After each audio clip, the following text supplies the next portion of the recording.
नमस्कार, future express में आप सभी का स्वागत है। मैं हूं वीरेंद्र कुमार और इंडिसेस पे आपकी आज अप्रोच क्या हो। बुधवार के दिन एक बड़ा गैप अप के बाद further move, cease fire, state of Hormuz को तत्काल प्रभाव से खोल देना, ये कुछ ऐसी बातें थी जो आज सभी ट्रेडर्स को फेस करना पड़ रहा है ना। 3.5% ऊपर है ना, करीब 800 अंक ऊपर। अब मैं 12 बजे स्टैट्स देख के आपसे ये कहूँ कि जनाब यहाँ फिर बाय कर लो, यहाँ सेल कर दो, कहना मुश्किल है। प्रैक्टिकली आई मीन 850 पॉइंट के एक मूव के बाद और with lots of events, cease fire, RBI policy, कोई भी अगर आप देखें यहाँ पर स्टेटमेंट देना इंटरडे स्ट्रेटेजी के लिए बहुत, अगर आप देखें, मुश्किल होगा, बेमानी भी होगा, है ना। बट फिर भी स्टैट्स क्या कहते हैं उन पर बातचीत करेंगे, थोड़ा सा प्रैक्टिकल होकर बातचीत करेंगे, क्या पॉसिबल है। मैंने सिर्फ बीते लगभग 2-2.5 घंटे में इस बात की तफ्तीश नहीं की कि बाजार अब क्या कर रहा है, क्या करना चाहिए। थोड़ा सा मैं हिस्टोरिकल चार्ट्स पे गया, लगभग 2012 से समझ लीजिए अब तक की चार्ट्स की रीडिंग कर रहा था। वो क्या कहते हैं, क्या पॉसिबिलिटी है, उस पर हम विचार करेंगे। ठीक है, हमारे साथ राजेश पालवी एक्सिस सिक्योरिटी से है बातचीत करने के लिए इस वक्त, और उन्हीं से करेंगे निफ्टी 50 बैंक में बातचीत और तमाम स्टॉक फ्यूचर्स और ऑप्शन ट्रेड्स। राजेश जी नमस्कार, कार्यक्रम में स्वागत है आपका। मैं आता हूँ आपके पास। देखिए, कल आप खड़े थे, एक बहुत स्ट्रॉन्ग क्लोज दिया आपने। आपको याद होगा मैं पिछले 3 दिन से अपनी स्ट्रैटेजी में आपको एक बात कह रहा था। परसों जो मैंने बात कही थी कि वीकली चार्ट्स पे आपका first time in entire war zone आपका प्रीवियस वीक के हाई को क्रॉस करना, दैट वाज 1 माइलस्टोन। दूसरा क्या था, सेकेंड कंसेक्यूटिव डे 10 डेमा के ऊपर निकलना। वो दूसरा अगर आप देखें तो कहीं ना कहीं संकेत था। देखिए, हम सब ट्रंप के मन को नहीं पढ़ सकते, वो बात दूसरी है, लेकिन बाजार धीरे धीरे अपनी ट्रैजेक्टरी को चेंज कर रहा था। वो चीज़ कोई नहीं, अगर आप देखें, कह सकता कि वो नहीं थी, वो थी प्रैक्टिकली। अगर एक महीने में पहली बार, सवा महीने में पहली बार निफ्टी 10 डेमा के ऊपर सेकेंड कंसेक्यूटिव डे क्लोज हो रहा है। और एक बात याद रखिएगा, टेक्निकल्स में third attempt is critical and decisive. और मैं किसी भी वक्त, याद रखिएगा, आरबीआई की प्रेस कॉन्फ्रेंस में शिरकत करूंगा, तो उसके लिए तैयार रहिएगा। गवर्नर साहब बोलना शुरू करेंगे। बट अब एक बहुत बड़ा गैप अप हो चुका है। आइए स्टैट्स को देखते हैं। इस गैप अप के बाद मान लीजिए आपने कुछ नहीं किया, आप एक डे ट्रेडर हैं, अब आप इंतजार कर रहे हैं एंट्री का कि क्या करूं, उसके प्रोस्पेक्टिव से बात करते हैं। आप बिल्कुल बीच में खड़े हैं, 50 डेमा के नीचे और 20 डेमा के ऊपर, बिल्कुल बीच में। अब आप समझिए 24,220 के ऊपर आपके आसपास आपका 50 डेमा है, और 23,600 के आसपास आपका 20 डेमा है, 23,600-500 के आसपास। मैं आज सुबह जब था अनुज के साथ, स्क्रीन पे हम बात भी कर रहे थे, तब भी याद रखिएगा राइट फ्रॉम द फर्स्ट टिक 24,000 पे कॉल राइटर्स विजिबल थे। 24,000 पे कॉल राइटर्स विजिबल थे। यानी एक बड़े मूव के बाद, एक 800 पॉइंट के मूव को कैप्चर करने के लिए, देखिए कैप्चर का मतलब क्या होता है, मान लीजिए कॉल 10 की थी, वो 10 के बाद 90 की हो गई, तो मैं तुरंत आ जाऊंगा कि जनाब इस कॉल को बेचता हूं। अगर 3 दिन बाजार इतने बड़े मूव के बाद साइडवेज भी हो गया, तो 100 का वो कॉल 50 का हो जाएगा, टाइम वैल्यू खाऊंगा। तो वो कॉल राइटर्स कहां पे आ रहे हैं, 24,000 पे। और पुट राइटर्स कहां पे, पुट राइटर्स मेरे ख्याल से देखिए ना, सबसे स्ट्रांग है 24,000 पे, उसके बाद 23,800 पे, 23,600 पे, 23 लाख पुट भी की है यहाँ पे। एक बार फिर से चार्ट्स लेके आइएगा और ये स्टैट्स रखिएगा स्क्रीन पे। याद रखिएगा, मैं 2 बातें कह रहा हूं आपसे, जो मैंने हिस्टोरिकल एनालिसिस किया, CMP, put writers, call writers, averages का प्लेसमेंट 15-20 का। एक बात याद रखिएगा, अभी लिख कर रख लीजिए, जो मेरा है, या तो हम 24,020-40 के ऊपर बड़ी तीव्रता से जाएंगे और 24,220 को हिट करेंगे, which is 50 day exponential average, और else 8 out of 10 times in history इतने बड़े मूव के बाद बाजार इस मूव को कंफर्मेशन लेने के लिए 20 डेमा के नजदीक एक बार रिट्रेस होता है। एक बार 20 डेमा तक रिट्रेस होता है तो हमारे पास 2 चीजें हैं विकल्प, या तो हम एक शार्प मूव के लिए प्रिपेयर करें अपने आप को टुवर्ड्स 24,220, और else wait for a dip. और डिप कहां तक, देखिए 20 डेमा अगर 23,500 600 के बीच में अलाइंड है, तो एनी डिप टुवर्ड्स 650, 680, 700 निफ्टी आएगा रिकन्फर्मेशन के लिए 20 डेमा से। इस बीच लता मैम जो है इस वक्त एक अपना सवाल पूछ रही हैं RBI governor. core is non-food, non-fuel. So if you are giving us that number, are you indicating that even if inflation goes, headline goes up, but core doesn't because that could be because of a change in fuel, you will not be moved? Are you trying to give us a message? And in that case, can you also give us the quarterly core breakup at some point in time, maybe from next time? The more important part is if you look at your second half, while the full year average is 4.4, even then 1 percentage point above last year, the second quarter, second half average core goes nearly to 5%. So should the market be prepared for a rate hike in the second half? As well, a word on liquidity will be triple R return. So first of all, let me compliment you to be, to have been, very nimble in your question. You have noted the change that we have made in this policy statement. I'm very happy, that you have noted that. This has been a request which has been there from the market participants, and so we thought that this was the, while, this has always been a factor, so in that sense, I would not say it is a shift. It's not a shift, in terms of monetary policy decision making, but it's only, we thought that this was the right time to do it because we did, the 5-yearly review. So there was a second 5-yearly review, which was completed, and so we thought that this is the time, if we have to do something about it and and give our projections on core, which we have been doing internally, and so that's why these numbers have been given. Monetary policy is not preset course of action. As I have stated even earlier, even in the last statement, I think I made a mention of this, and even otherwise, that it's not, while, for us, it's the headline, which is the target, and we have to ensure, that it's headline that remains at target and within the band. That's the goal, that's the primary goal for us. But at the same time, the various components of inflation and where they are emanating from are also very important. And so that has been the consistent policy of the Monetary Policy Committee and of the RBI, and we'll continue to look into all components and then, take a call as to how we need to respond to the various components while keeping in mind that the ultimate target is headline inflation and it's not anything else.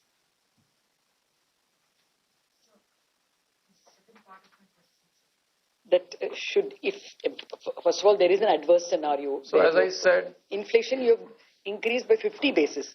Growth you have brought down less. So it can be interpreted. So that's why I said it's not a preset course of action. It's for the Monetary Policy Committee to decide, to take a call. These are the factors, which go into it. How, they are going to play out over a period of time. We will take a call. Things are evolving, so drastically, and so frequently every day, you yourself mentioned, 5:30 a.m., we got a pleasant news, maybe not a complete surprise, but we got some pleasant news, and so we have to, be prepared, and so we will not be, in a position to say what the MPC is going to do in the next meeting. Thank you, sir. चलिए, तो ये CNBC आवाज़, CNBC TV 3 के प्रश्न में RBI governor अपना जवाब देते हुए। खैर, चलिए अभी काम करते लौट के आते हैं और इंडेक्स को देखते हैं। तो मैं अपनी जो समरी थी, अपनी जो एनालिसिस था, उसका एक मुख्य भाग प्रस्तुत कर चुका था। आइदर एक ट्रेडर के तौर पे थोड़ी अपॉर्चुनिटी का इंतजार कीजिए, retracement towards 23650, 68720, closure to 20 day, price एक बार कंफर्मेशन के लिए आए नीचे, तब री एंट्री मारिए, या फिर 24,020 के ऊपर अगर ये आज में कल में सस्टेन करे, एक फाइट रहे, then it will give a swing towards 24220, that is 50 day exponential average. And same is the case with Nifty bank. देखिए, निफ्टी बैंक पिटा बहुत था और ये लाजमी है जब क्रूड रिट्रेस होगा तो, और जो पीएसयू बैंक्स जो कि अभी तक पार्टिसिपेट करने को तैयार नहीं थे, फाइनली वो पार्टिसिपेट करेंगे। उनका क्रूड से एक बहुत स्ट्रॉन्ग सरोकार होता है, तो चलेगा ये। और ये देखिए 4.25 पर। अब निफ्टी बैंक में अगर आप ऑप्शंस को छोड़ दीजिए, आप उसको एनालाइज नहीं कर पाएंगे। आइदर अगेन फिर कह रहा हूं, अ रिट्रेसमेंट टुवर्ड्स 54, 400, 500, 20 डेमा का जोन वही है। और एल्स अगर हम 55,500 के ऊपर टिकते हैं, then again a swing towards 56,300, 56,000। अब आप उससे पूछेंगे वो क्या है, तो वो 50 और 200 डेमा का जोन है। या तो बाजार कहते हैं ना, अपने सारे दायरे, सारे पिंजरे तोड़ के अगर आप देखें, एक सुपर स्विंग देगा टुवर्ड्स 50 डेमा और एल्स। और जिस बात की पॉसिबिलिटी मेरे को ज़्यादा लगती है, इन कमिंग डेज और 2 हम थोड़ा सा रिट्रेस होके 20 डेमा के इर्द गिर्द एक प्राइस कंफर्मेशन लेके फिर चलना शुरू करें। राजेश जी, क्षमा चाहूंगा थोड़ा देर में आ रहा हूं, लेकिन आपसे आप निफ्टी को कैसे ट्रीट करेंगे? मान लीजिए आपके पास कोई पोजीशन नहीं थी, है ना, अब राइड करने का निफ्टी बैंक को तरीका क्या है जिसमें रिवॉर्ड अच्छा हो, अपेक्षाकृत, और रिस्क कम हो? Good afternoon Virendra ji. तो देखिए, बिल्कुल आपने पॉइंट सही रेज किया कि यहाँ पे रिट्रेसमेंट अगर मिलता है थोड़ा हमको, यहाँ पे कूल ऑफ इफेक्ट, या हम बोले कि एक बड़े गैप अप के बाद अगर थोड़ा सा रिट्रेस होता है निफ्टी बैंक निफ्टी दोनों, तो वो एक कंफर्ट जोन होगा वापस से न्यू फ्रेश पोजीशन यहाँ पे बनाने के लिए।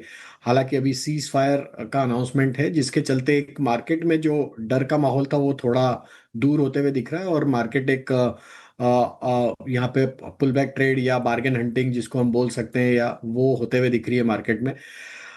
यहाँ पे हमें लगता है 23,700 से लेके 23,800 ये एक जोन होगा। अगर वहां तक निफ्टी स्पॉट रिट्रेस होता है तो वो एक अच्छा लेवल होगा वापस से री इनिशिएट करने के लिए लॉन्ग साइड के ट्रेड को।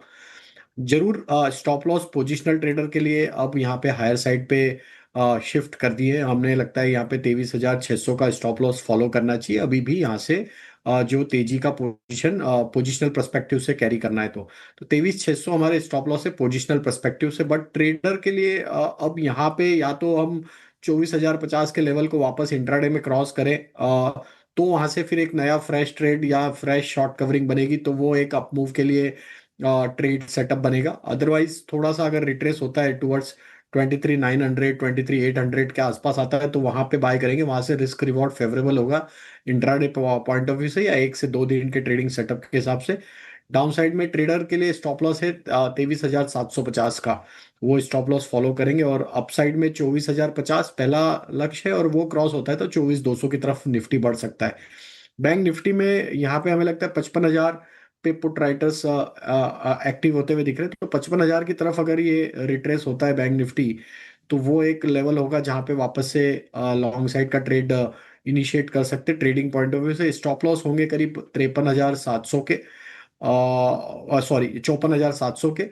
और अपसाइड में हमें लगता है जब तक अभी ये 55,800 के लेवल को क्रॉस नहीं करता है, थोड़ा यहाँ पे कंसोलिडेट करेगा। 55,800 के लेवल को क्रॉस करने के बाद यहाँ पे फिर एक फ्रेश शॉर्ट कवरिंग बनेगी, जो कि 56,200 की तरफ लेके जा सकती है बैंक निफ्टी को भी।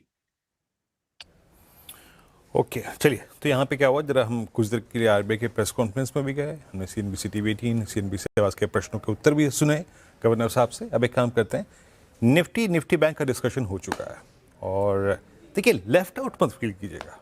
ऐसा मत सोचिए कि आप आज एक दिन नहीं कमा रहे हैं तो कुछ नहीं, कोई नहीं, मार्केट को स्टेबलाइज होने दीजिए। अगर ये वाकई अगर आप देखें इवेंट हमारे फेवर में है, तो यहाँ से बहुत अच्छे स्विंग्स मिलेंगे। सो बी पेशेंट, है ना। ट्रेडर के लिए पेशेंस रखना बहुत ज़रूरी है। बाकी अब थोड़ा सा स्टॉक स्पेसिफिक होगा। देखिए स्टॉक स्पेसिफिक होके चलना अभी भी बहुत पॉसिबल है, इवन सेकेंड हाफ में भी। राजेश जी से उनके स्टॉक स्पेसिफिक व्यूज को सुनते हैं। राजेश जी क्या पिक कर रहे हैं? अब आपके 3 ट्रेड्स इस वक्त के हैं। तो देखिए, काफी स्टॉक्स में तो एक अच्छा मूव ऑलरेडी अनफोल्ड हो चुका है, लेकिन हमें लगता है जहाँ पे एक अच्छे टाइम फ्रेम पे वीकली चार्ट्स पे ब्रेकआउट बने हैं, वो स्टॉक्स पे अभी हम फोकस कर रहे हैं। हमें लगता है यहाँ पे कैपिटल मार्केट थीम में एक अच्छा मोमेंटम बना है। इसमें एंजल वन हमें यहाँ पे पसंद आ रहा है। स्टॉक में अगर देखें तो ये 4th वीक है, जहाँ पे 5th वीक है, जहाँ पे स्टॉक एक अच्छी तेजी को डिस्प्ले करते हुए देखने को मिल रहा है। हायर हाई लो फॉर्मेशन बन रहे हैं पिछले 4-5 वीक से, तो ये एक सस्टेन बाइंग का साइन है। एंजल वन पे बाय करने की सलाह है। अपसाइड के टारगेट 275 280 की तरफ आते हुए दिख सकते हैं। On the down side stop loss रखेंगे करीब 254 के आसपास। दूसरा स्टॉक जो पसंद आ रहा है वो है रियल एस्टेट स्पेस से। काफी स्टॉक्स में एक अच्छा मोमेंटम आज बना है रियल एस्टेट स्पेस में। लोअर साइड से एक करेक्शन के बाद यहाँ पे एक रिवर्सल के साइन बने। गोदरेज प्रॉपर्टी पसंद आ रहा है, यहाँ पे हमें एक फॉलिंग चैनल का ब्रेकआउट यहाँ पे डेली वीकली टाइम फ्रेम पे आते हुए दिख रहा है। और एक बड़े करेक्शन के बाद जिस तरीके के रिवर्सल साइन बने पूरे ही सेगमेंट में, हमें लगता है गोदरेज प्रॉपर्टी यहाँ से एक अप मूव 1800 से लेकर 1820 की तरफ एक्सटेंड करते हुए दिख सकता है। बाय एंड एक्यूमुलेट की सलाह है, डाउन साइड में स्टॉप लॉस रखना होगा करीब 1690 के आसपास। और तीसरा स्टॉक जो पसंद आ रहा है वो है टाइटन का। एक fresh breakout all time high trajectory पे स्टॉक आते हुए दिख रहा है एक लार्ज कैप यूनिवर्स में से। और जिस तरीके से ये स्टॉक ने कमबैक किया है वापस एक माइल्ड प्रॉफिट बुकिंग के बाद, हमें लगता है यहाँ पे अभी भी जगह बची है स्टॉक को फर्दर तेजी एक्सटेंड करने की। हालांकि 10% के आसपास बढ़ा हुआ है, बट हमें लगता है कि ये स्टॉक 4650 4700 की तरफ बढ़ते हुए दिख सकता है। तो टाइटन पे बाय एक्यूमुलेट की सलाह, on the down side stop loss होगा करीब 4420 के आसपास।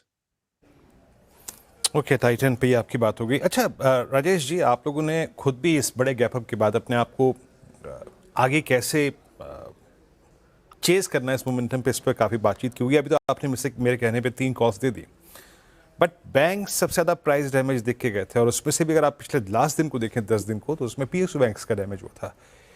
पीएसयू बैंक्स में आपका जो सीक्वेंस ऑफ चॉइस है वो क्या कहता है, क्या चीज करना चाहिए, या फिर रिवर्सल लीडर के साथ ही खेलने? That's state bank of India. हाँ, तो बिल्कुल देखिए वीरेन जी, यहाँ पे हमने देखा पीएसयू बैंकिंग बास्केट में एक बड़ा डैमेज देखने को मिला था पिछले कुछ हफ्तों में। और यहाँ पे एक रिकवरी भी काफ़ी अच्छी बनी है। हमें लगता है कि काफ़ी पीएसयू बैंक एक अच्छे जोन में अभी भी ट्रेड कर रहे हैं। अगर मैं छोटे पीएसयू बैंक की बात करूँ तो यहाँ पे हमें लगता है पीएनबी एक अच्छी पोजीशन में 100 रुपए के आसपास स्टॉक में एक मल्टीपल सपोर्ट है, वहीं से एक अच्छा पुल बैक बनाया है स्टॉक ने। और हमें लगता है जिस तरीके का इसका ओवरऑल लॉन्ग टर्म स्ट्रक्चर है, यहाँ पे पोटेंशियल है 115 120 की तरफ स्टॉक बढ़ सकता है। तो पीएनबी पे फोकस है। और लार्ज कैप में नो डाउट एसबीआई हमारी चॉइस होगी ही पीएसयू बैंक में। और हमारा व्यू लॉन्ग टर्म के हिसाब से तो बुलिश है। ये करेक्शन में एक अच्छी अपॉर्चुनिटी मिली। स्टॉक में करीब 970-80 के आसपास तक करेक्ट हुआ था, वापस 1000 के ऊपर सस्टेन हो रहा है। तो मुझे लगता है जब तक ये 1000 रुपए के ऊपर बना हुआ है, यहाँ पे पॉसिबिलिटी है कि स्टॉक में ये पुल बैक 1120 की तरफ बढ़ता हुआ दिखे, 1120 1140 की तरफ। तो एसबीआई भी यहाँ पे बाय एंड एक्यूमुलेट करेंगे। On the down side stop loss रखेंगे करीब हम 1020 के आसपास। ओके, अच्छा, स्टेट बैंक ऑफ इंडिया और एलएनटी को आप क्या मानते हैं? आई मीन जिसने अपना पूरा का पूरा मोमेंटम खो दिया था इस पूरे वॉर जोन में, सबसे बड़ा प्राइस डैमेज इसी में था, कैपिटल गुड्स में, ये किस तरफ बढ़ रहा है? तो क्लियर एक आउट परफॉर्मिंग स्टॉक था फरवरी तक, जब तक ये वॉर ओपन नहीं हुआ था, और स्टॉक अपने ऑल टाइम हाई ट्रेजेक्टरी तक भी मूव, यहाँ पे नया ऑल टाइम हाई भी बनते हुए देखने को मिला था हमें फरवरी में। लेकिन अब ऑलमोस्ट एक बड़े करेक्शन के बाद स्टॉक में जिस तरीके से रिकवरी बनी है, अपनी ऑल टाइम हाई ट्रेजेक्टरी से अब ऑलमोस्ट अराउंड 10-12% अभी भी ये लोअर साइड पर ट्रेड कर रहा है। बट जिस तरीके से रिकवरी बनी पिछले 2-3 हफ्तों में लोअर साइड से, ये दिखाता है कि स्टॉक अगर 4200 के लेवल को वापस सरपास करता है तो स्टॉक में पोटेंशियल है 4700 4800 की तरफ वापस से ये अपने knew all time high trajectory को भी रीगेन करने में कामयाब होते हुए दिखेगा। अभी यहाँ पे एलएनटी पे व्यू ये है, जिन्होंने भी लोअर साइड पे बाय किया है वो तो एक लकी इन्वेस्टर लकी ट्रेडर रहे हैं, जिन्होंने एक कॉन्ट्रा बेट लिया होगा इस तरीके के माहौल में भी, तो अच्छा रिवॉर्ड मार्केट ने दिया है। बट अब यहाँ पे ट्रेल करना चाहिए स्टॉप लॉस पोजिशनल ट्रेडर को भी, और ट्रेडिंग पॉइंट ऑफ व्यू से 3850 के आसपास के स्टॉप लॉस आपको ट्रेल करना चाहिए। अगर ये इसके ऊपर बना रहा तो ग्रेजुअली हमें लगता है 4200 से लेके वापस से ये नए ऑल टाइम हाई की तरफ भी बढ़ सकता है। ये था एलएनटी पे व्यू राजेश जी का, एक्सिस सिक्योरिटीज का। अब एक काम करते हैं, ब्रेक लेते हैं। ब्रेकफास्ट सो गुड हार लेवल्स पर सस्टेन करता हुआ 23965 पे। अब एक काम करते हैं, आज के ऑप्शन ट्रेड को पिक करते हैं। बताइए राजेश जी, ऑप्शन ट्रेड में कहाँ कन्विक्शन है आपको सेकंड हाफ के लिए?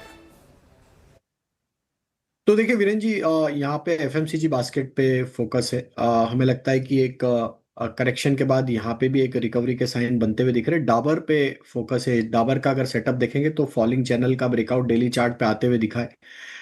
जिस तरीके से लोअर साइड से एक बेस बिल्डिंग एक्टिविटी देखी पिछले 5-7 दिनों में, हमने देखा स्टॉक में लोअर साइड पे अच्छा एक्यूमुलेशन हो और अब नियर टर्म चार्ट पे ब्रेकआउट है। 430 की स्ट्राइक एट द मनी का कॉल ऑप्शन जो कि करीब 12 रुपए 12 रुपए 20 पैसे के आसपास ट्रेड कर रहा है, यहाँ पे बाय करने की सलाह है। हमें लगता है डाबर का ये मूव 440 445 की तरफ बढ़ते हुए दिख सकता है। तो 430 का कॉल ऑप्शन बाय करना है 12 रुपए के आसपास। अपसाइड के टारगेट इसमें बन सकते हैं करीब 18 से 20 की तरफ। On the down side stop loss रखना होगा करीब 7 रुपए के आसपास। ओके, डाबर 430 की कॉल ऑप्शन। राजेश जी बहुत बहुत शुक्रिया, आप इस कार्यक्रम में शामिल हुए। सभी स्टॉक्स और इंडिसेस पर रखे आपने। Market still at day high. एक ब्रेक, अगली मुलाकात 2 बजे कमाई कर दें। तब तक के लिए नमस्कार।